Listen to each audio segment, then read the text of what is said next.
Now, South Africa could experience an economic and political collapse by 2030. That's the warning of economic risk consultancy firm Eunomix Business and Economics Limited. The organization says to prevent this, growth-friendly policies and a new economic model are needed. Its CEO, Claude Baysac, unpacks this with us now.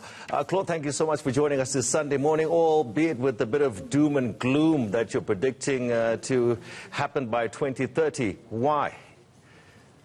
Okay, so let me just correct the terms. The word is not predicting, because prediction doesn't happen in the field of economics and politics. It is a forecast. So, and that's an important distinction, because a forecast is the mathematical projection of trends. And the purpose of a forecast is to try to anticipate what may happen if things don't change. So that's kind of the premise of what we started.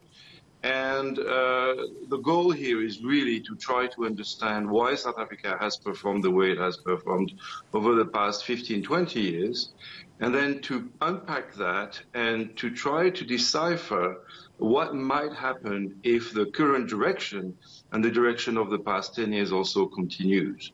So you take a bunch of very important data points that cover the whole spectrum of state performance, right? From security, national security issues, crime, to political governance, to economic performance, infrastructure, and social welfare and environment.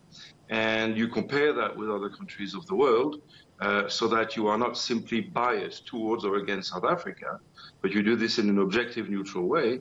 And then you look at where it's going to take you. And where it's going to take you, well, if things don't change, tells us that South Africa, indeed, by 2030, and that's a pre-pandemic forecast, which means that it could be worse by, by a long shot earlier. That if we don't change the direction that we've taken on, we may indeed be, and I want to distinguish here between the four indicators, we may be in the failed state category from a security and social welfare standpoint, and we would be in a fragile state position from a economic prosperity and political governance standpoint. Now, Claude, you're blaming some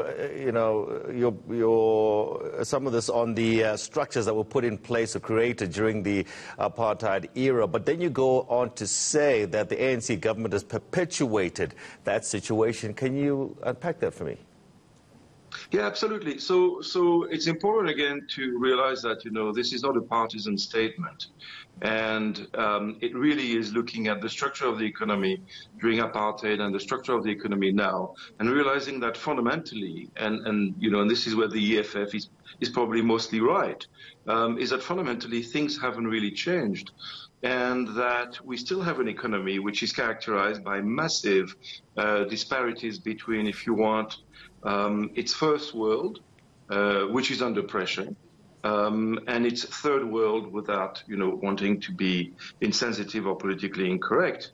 But there is a massive gap between the performance of the political system and the economic system on the one hand, and if you want, the social welfare, the social capital performance on the other hand.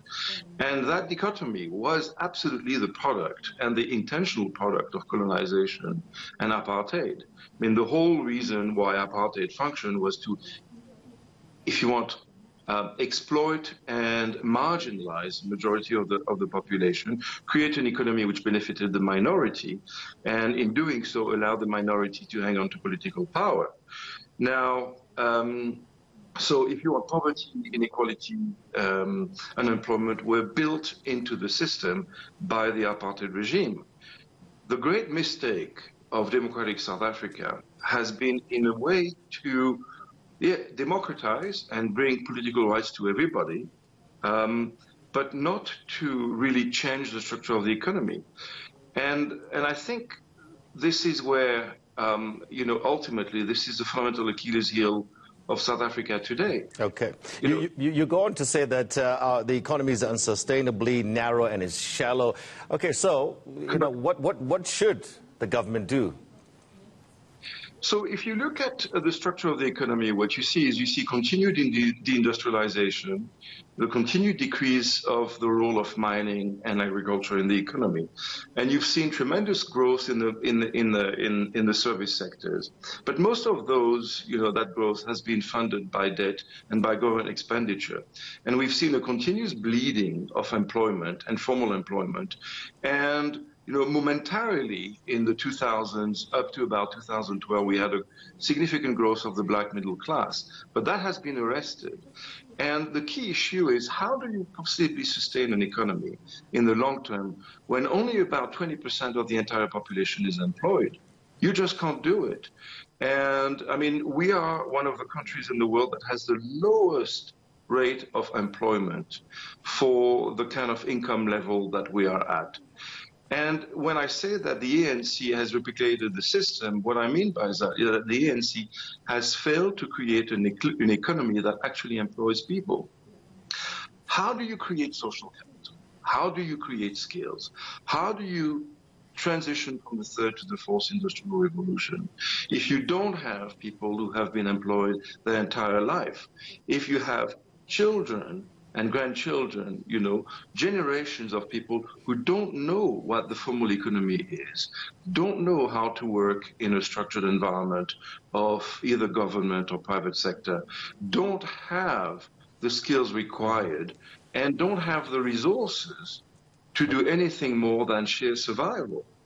It is absolutely catastrophic. Look, I mean, you paint a pretty bleak picture there, and I suppose the questions that you pose are real. Just a quick one before I let you go. I mean, you mentioned that you feel the EFF is maybe correct, that things haven't really changed. Are you also saying that maybe some of their policies are also correct? No. I think they are correct in the diagnostics. They are absolutely dead wrong in the policies. Okay. What this country needs is to embrace globalization in whatever form it may have survived after this crisis. But what we really need to do is do something that both the EFF and the ANC have been loath to do, which is to put people in employment. And what we need to do is we need to realize that the state of South Africa, the government doesn't have the resources anymore to be both a developmental state that invested enormously in infrastructure and capital-intensive industries like automotives, etc., through this kind of state capitalism system or ideology, and at the same time be a welfare state. All right. Something has to give. Something has to give. What we need to do is save the welfare state. Okay. All right. It's vital. Fantastic.